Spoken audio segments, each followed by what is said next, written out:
عليكم ورحمة الله وبركاته. سبحانك يا رب، الحمد لله ثم الحمد لله. اللهم صل وسلم وبارك على الحبيب المصطفى. I ask you all inshallah to make salat ala Rasulillah. Subhanahu. Subhanahu. Listen to the ocean. Listen to the waves crashing. Look up and look at the stars of His. Look at the creation of Allah Azza wa Jal. Look at the billions of grains of sand that you are sitting on. And look at the trees that surround us.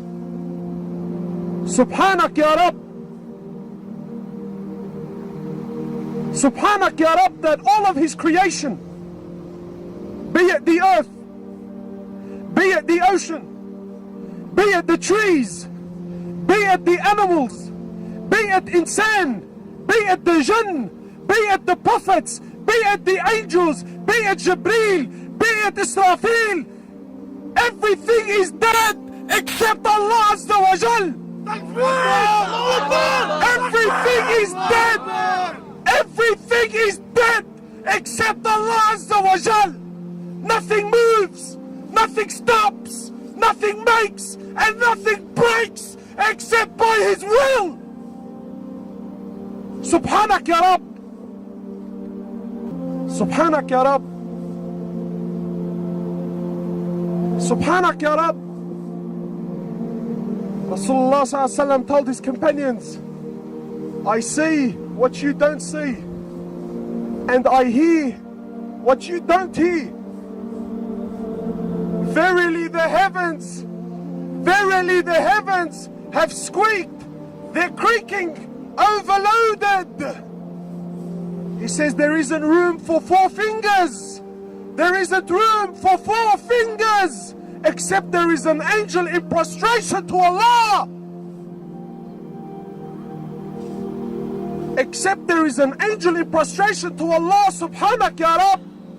Is Allah not perfect? Is Allah not perfect? Everything He does is perfect. His creation is perfect. His Nabi is perfect. His deen is perfect. His rahmah is perfect. And my brothers, His punishment is perfect. On the day of judgment, when all of man, from Adam to the last of them, will stand in front of Allah Azza wa Jal, and all of the jinn, they will stand in front of Allah Azza wa Jal on a day that is 50,000 years long. And the sun will be a mile. The one who narrates the hadith says, I didn't understand what Rasulullah ﷺ meant. Did he mean a mile, meaning the stick the Arabs used to use to put kahla? They used to call this a meal. He says, I don't know if Rasulullah was he referring to this, or was he referring to the distance of a mile? The sun will be a mile on top of your heads. And we will be drowning in our own sweats. And Allah Azza wa Jal will call. He will call for Nar Jahannam to be brought forward. He will call upon the angels to bring forward hellfire. Picture this. Picture this. 70,000 ropes. Each rope has 70,000 angels. That's 4.9 billion. 4.9 billion angels. And they will drag Nar Jahannam forward. They will bring it as they have been commanded. They will bring it forward. And we will be watching. We will be watching. When Nar Jahannam sees the disbelievers and the sinners for the first time, It will burst in anger. It will burst in anger. Such a sound. Allah is perfect in everything He does, and He's perfect in His punishment. What can I tell you about Nar Jahannam? What can I tell you? Rasulullah ﷺ was sitting with his companions and they heard a sound. He says to them, did you hear that? They said to him, yes, Ya Rasulullah. He said to him, do you know what it is? They said to him, Wallahu wa Rasulu a'lam.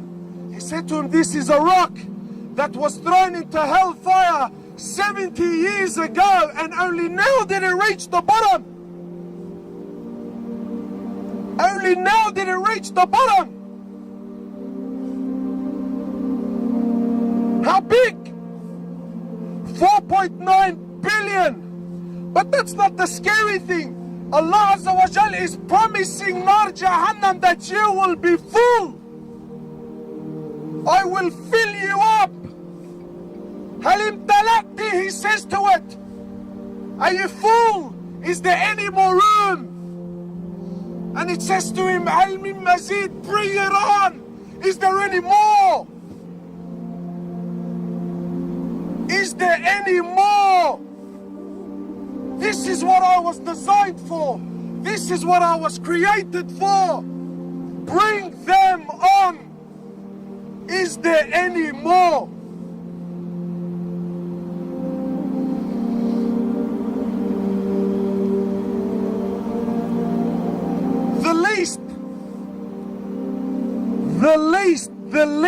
The least punishment in hellfire is a man will be made to stand on two burning coals. He will be made to stand and his brain will boil. And the miskin thinks that he's copying the worst punishment. He thinks he's copying the worst punishment. Rasulullah said this is the least punishment. What was it, Ya Rasulullah? The least punishment. Your brain will boil. Allah is perfect in everything He does. He is perfect in His creation. He is perfect in His rahmah, and He is perfect in His punishment. Do not delay. Do not delay. This is an opportunity that was given to you by Allah Azza wa Jal. He brought you here.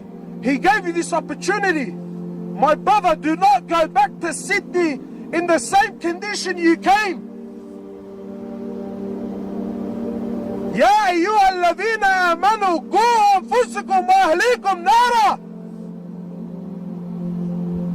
O you who believe, save yourselves and your families from hellfire. Its fuel will be men and stones.